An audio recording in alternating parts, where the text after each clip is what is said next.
On. We're live. Go. All right.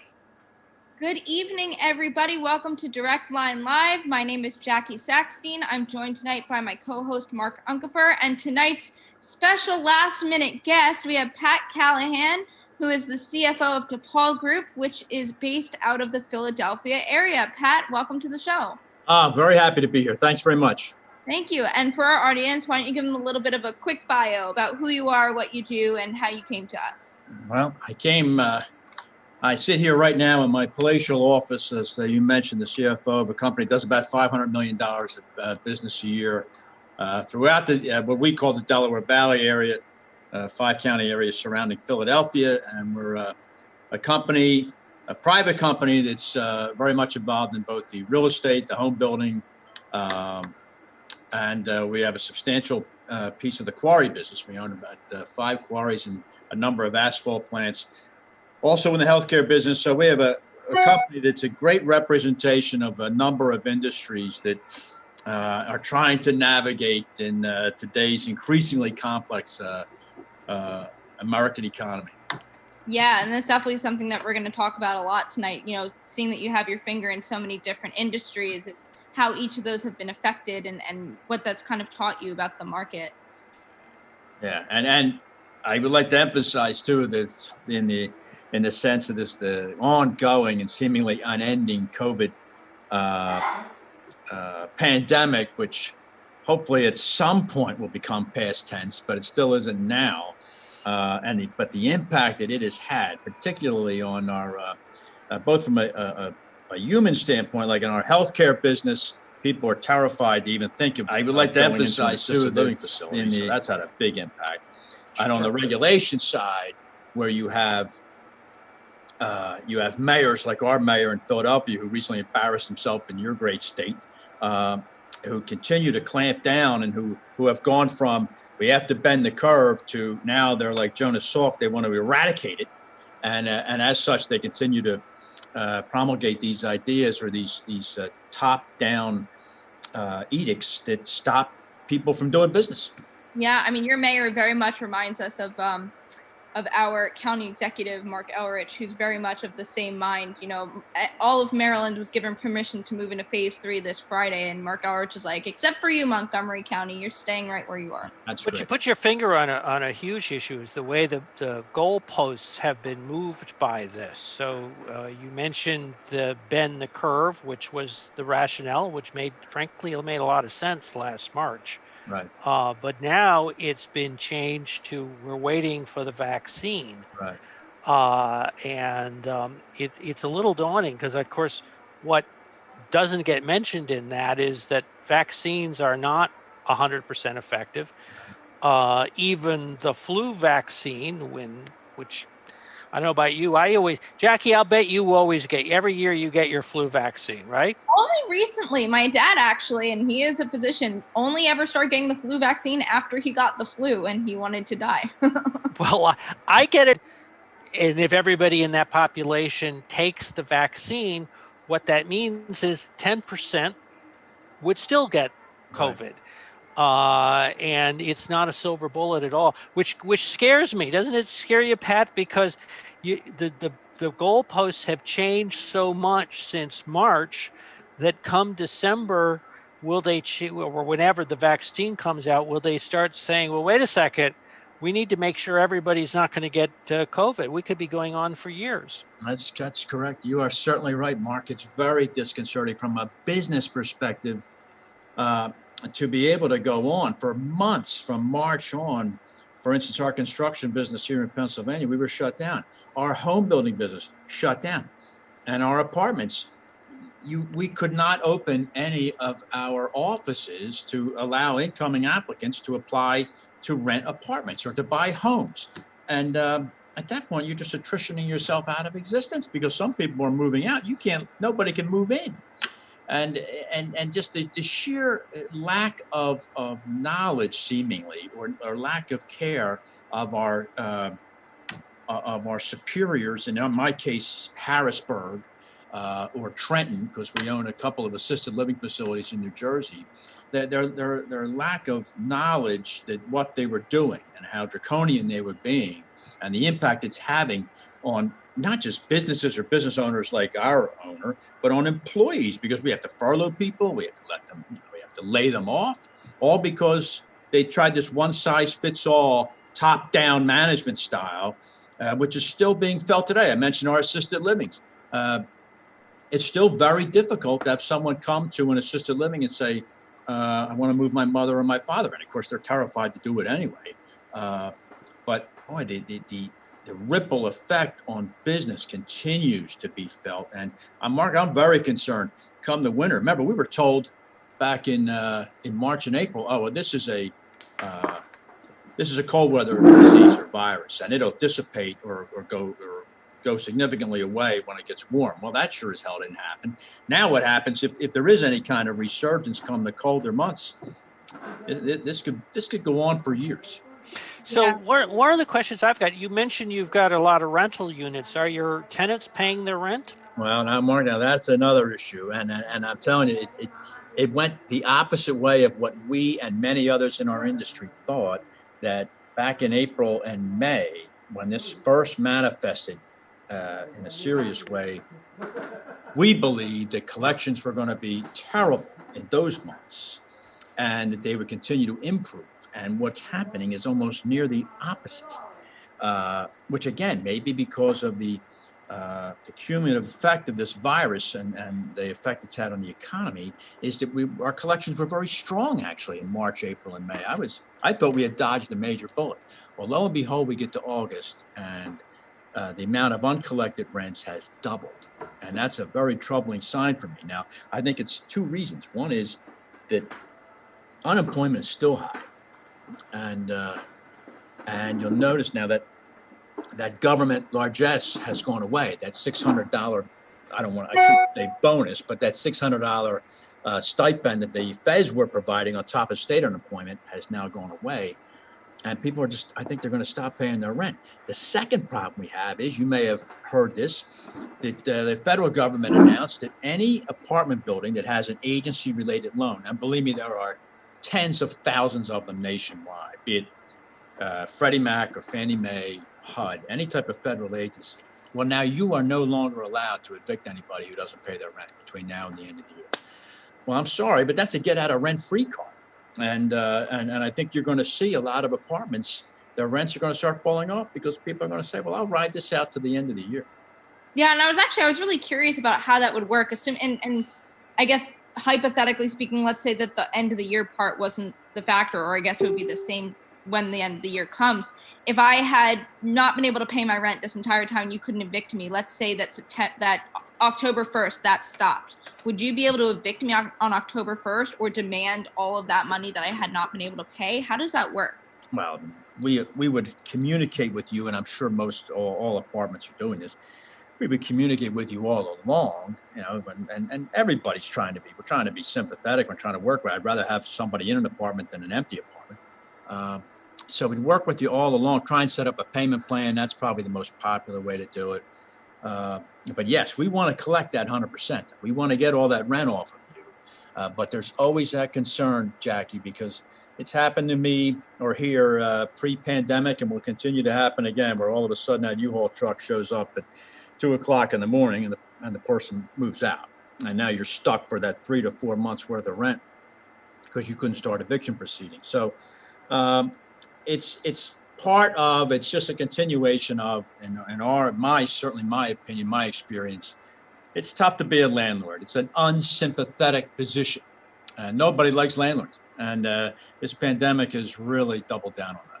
Absolutely. I mean, I've definitely heard a lot of sentiment from the far left saying these landlords are so greedy, they're getting all the loans, and they should just be canceling rent for everybody. And like, well, a lot of these landlords, this is how they make their living as well. So. Well, let me ask you a kind of a, how should I say, rhetorical question. So are local governments waiving their real estate property taxes? No, it's an excellent point. And the answer is I appreciate the word rhetorical. No, they're too busy raising them to waive them.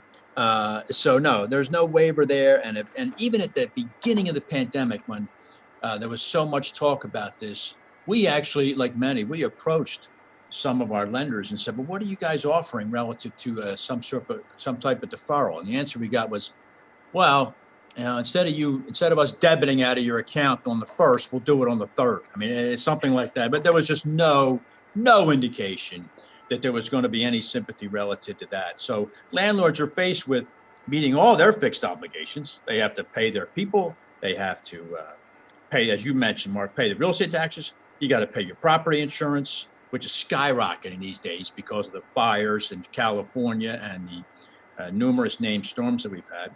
And you got to pay the interest. So it's a very, very tough situation right now that, again, is just seemingly our state, our local governments just are blissfully unaware of. Yeah, So- definitely. So you mentioned you have some nursing homes.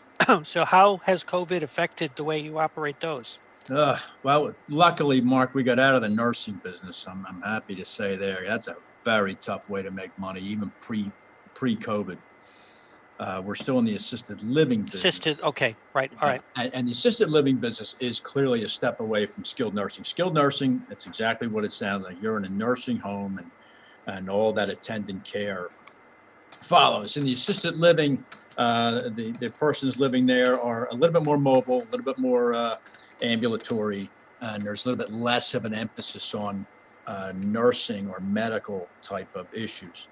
But still, the pandemic has had a terrible effect there because we haven't, thank God, had a number of people die from it in our places, but people move out. They do pass away or they move out. A number have moved back with their families during the pandemic, and you can't get anybody in. Nobody will come in.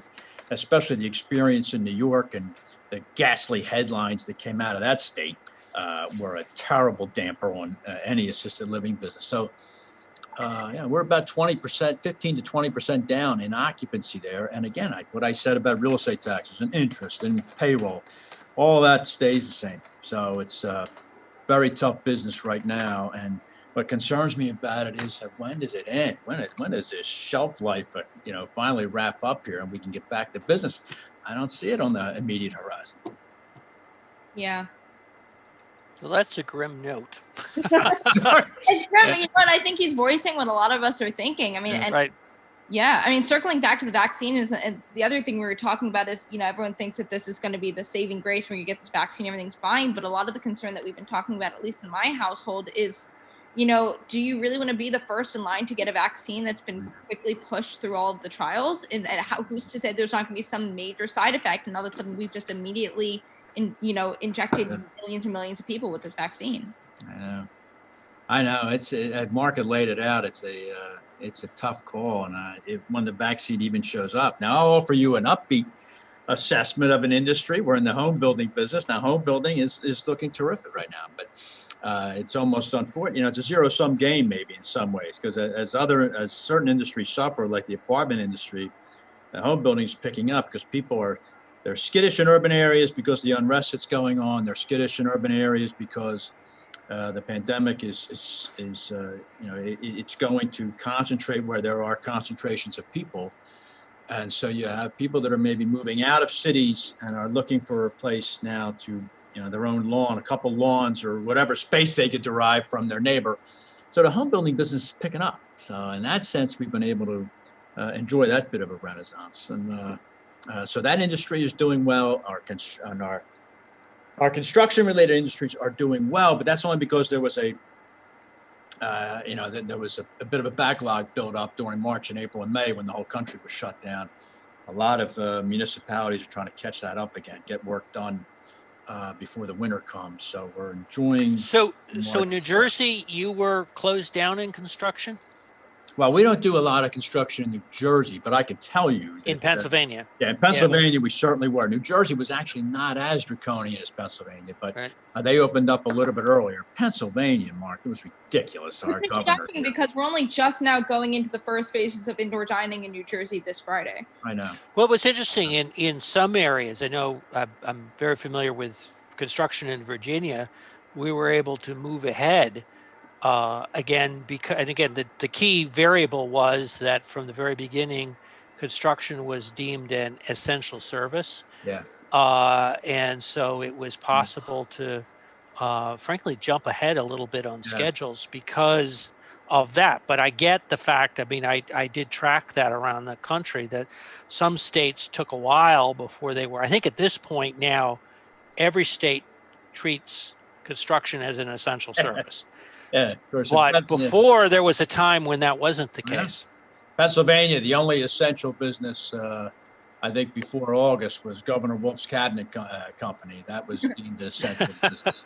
But So has the social unrest impacted any of your businesses at all? Any of your construction? I'd say, Jackie, no to that. I'm happy to say that we have not had that. Philadelphia really was really not impacted, God forbid, like cities like Portland, Seattle, others have been. The city here is, we have a big homeless encampment right on the Benjamin Franklin Parkway, which is a very beautiful area of downtown Philadelphia. And our governor has allowed this giant homeless encampment to be established there, and he keeps threatening to have it closed down and then doesn't follow through on the threats, which only makes it worse.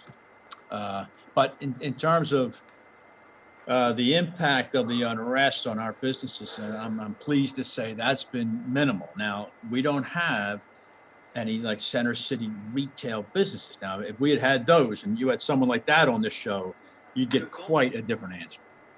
Unfortunately, yeah. Now, which would you rather be in, the apartment business or the office building business? Oh man, Mark, that's one of your easiest questions you'll ever ask. I'll take the apartment business for sure. The apartment business has more definite margins in it, and it has higher occupancy in it. And this pandemic, I believe, is going to have a paradigm change effect on commercial real estate, and that is offices, especially offices in urban areas, center city type areas. These companies are realizing we don't need these people in here, and we don't need them. They can work at home, they can Zoom, they can Skype, they can log in, they can do what they do. We can stagger shifts. So instead of needing 50,000 square feet, we only need 20,000 square feet. So when that lease renews, sorry, we'll see you down the road. And what's going to happen is you have all these center city building owners in all these urban areas are going to be left with half empty buildings. While those mortgages, as we've been talking about, those mortgages aren't half empty. So what's going to happen is that landowner is going to get squeezed, and his lenders are going to be terrified. And you're going to see that domino effect, I think, take place in the next 2 to 3 years. And it's going to have I think, a real dampening effect on urban downtown real estate. It's really interesting because I've been thinking a lot about that recently, and like just thinking of like, if like, am I ever going to go back into the office and see my coworkers? But at the same time, yes, our productivity has been up from home, but at the same time, I work in a creative and collaborative field in marketing. And so much of what we do is improved by being able to, collaborate with each other actively, right. Sit across from the person and have a conversation with them. I'm wondering if we'll see an increase in those WeWork type spaces, those rentable, rooms where you can actually just collaborate and then go home. Yeah, I think you will see that. And I will vouch for what you just said, Jackie, because my experience, and I've been, despite my youthful countenance, I've been doing this now for 42 years. My experience is that this type of environment, a Zoom or a Skype environment, does not replace and does not equal that of a collaborative, face-to-face, let's meet, let's kick around some ideas, let's get a job done type environment. And you get into a meeting and you're like, you see this Hollywood Squares type screen in front of you, and you just know that half the people, like 30 minutes in, 20 minutes in, they're going to start tuning out. And they're going to start looking at something else on their desk. Their dog's going to wander in, anything else. But so I think it will have, eventually, I think we'll have a negative impact on American business. But right now, you're working harder, Jackie? Oh, yeah. Yep. I think there are more meetings now.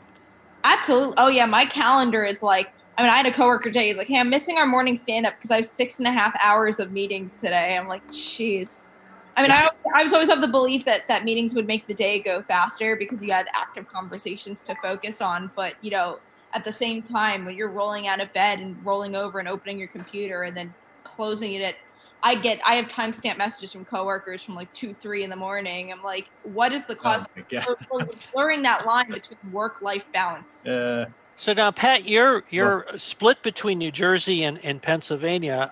I've read a little bit about people moving from New Jersey. At least there's some news stories about the moving van gap, that people are, there are more vans leaving the state than are coming in. How about Pennsylvania? How's that working out? I don't think it's as substantial as New Jersey, Mark. But I will tell you an anecdote about New Jersey, because on a personal note, I own a home on the Jersey Shore. Where are you on the Jersey Shore? In Ocean City, New Jersey. All right. I like little Ocean City. It's wonderful, wonderful. But I will tell you that South Jersey Shore area, which is Ocean City, Avalon, Stone Harbor, New Jersey, very, very pricey real estate because there's only so much of it. Those prices are skyrocketing. And what's happened all summer is that families that were fortunate enough to have a shore place, they basically moved down there in April. They got out of the cities, they got out of wherever they were, they moved down to the shore, and they have stayed there.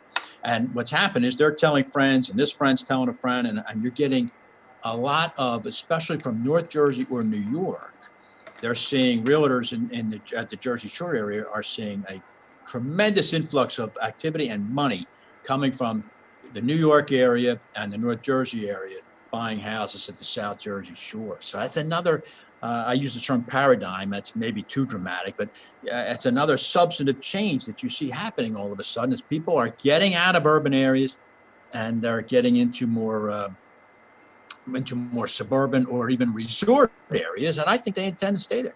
Yeah, as someone who's currently broadcasting live from Brigantine, New Jersey, I can corroborate the story.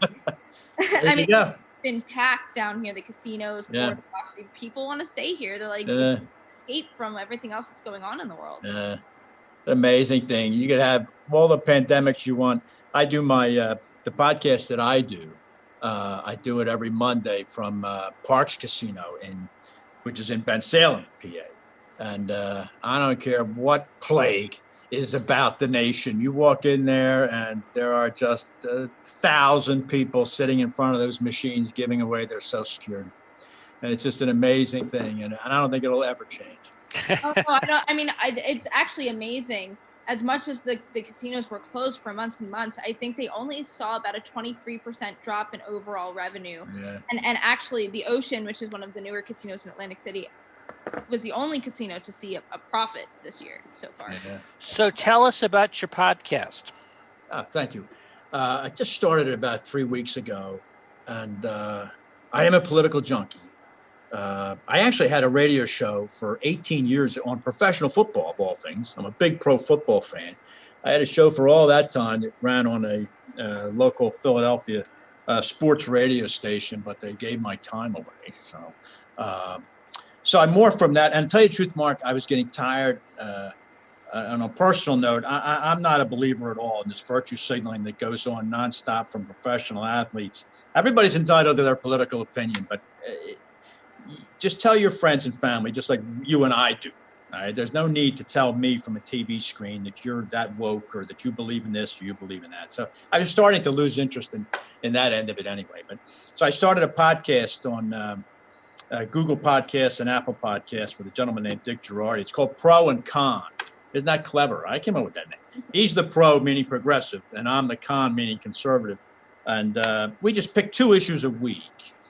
For instance, Monday this week, we spent a 30-minute dialogue, 15 minutes on the issue of should professional athletes use their platform as a way to promote social change. And we also followed that up with a discussion on mail-in voting and whether mail-in voting was, in fact, something that should be pushed in this coming election, or is it a potential scourge? So those are the kind of topics we talk about.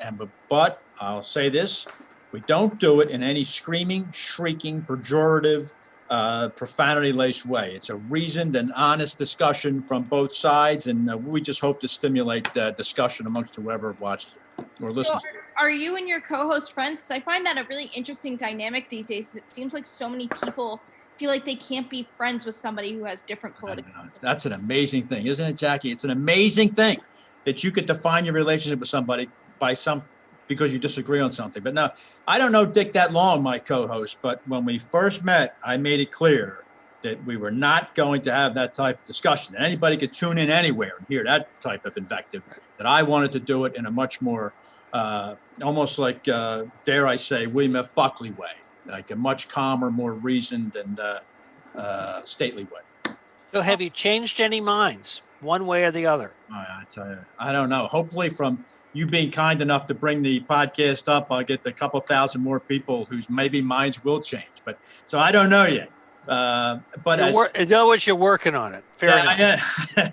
I am working on it, but I am concerned with what Jackie just said too, that boy, people make their minds up awful fast these days, don't they?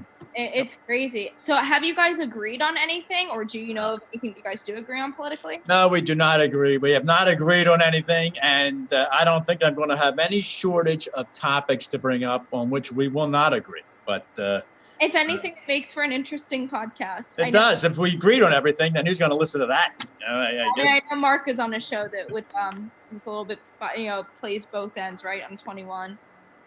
Yes. And in fact, I'll be taping that tomorrow. So tell us about Pennsylvania. Who's going to win in the presidential race? Mark, I don't know. I mean, obviously I'm the con, so and then con meaning, and let's say that's conservative, not the other meaning of con. I think the president's going to win again in Pennsylvania. I do. And I think he's going to win for the same reasons he won in 2016, which is I think there are huge pockets of voters in Pennsylvania that aren't saying a word. They're not answering posters. They're not out demonstrating. They're just going to vote again. And I do not believe that Senator Biden, I'll say Vice President, out of respect, is going to generate any type of emotive outpouring to the polls. I don't think he is. And so I think the president's going to carry Pennsylvania. I have to agree with you there. I actually saw some numbers posted the other day that conservatives in Pennsylvania registered, multiple times more new voters than the Democrats have. And we actually have a friend of the show, Dan McHugh, who is deployed on the ground in Philadelphia. Not Philadelphia, Pennsylvania. For the Trump campaign. Mercer County. He is in a county in Pennsylvania where I think they got, he's probably listening, but 70-something% of the vote for Trump in 2016. So he is focused on getting every single vote out in that county to make up for the votes in Philadelphia. He's very passionate. We might have to hook the two of you guys up. I feel like you guys would get along really well. I see a lot of Dan in you. But we are coming up on 8:00. You've gotten a chance to plug your podcast. Is there anything else that you'd like to tell our audience that you want to plug or have them check out? Well, certainly if they would look up that Pro and Con on Apple or Google. Pro and Con on Apple. Okay. Right. I appreciate that very much. And thank you very much for allowing me to use the plug. But I do appreciate the invite. It was great. It was great being on here. I'd be happy to sub for Steve again. And that's always possible with Steve, that he may wander off at any minute. And I'd be happy to come back. But certainly, as this thing evolves, and by this thing, I mean this pandemic and this election, just some seismic things are going to happen in this country, in this area in the next 4 to 5 months. And it's going to be very interesting and to see how it plays out. And God willing, it plays out in a way that benefits us all. Absolutely.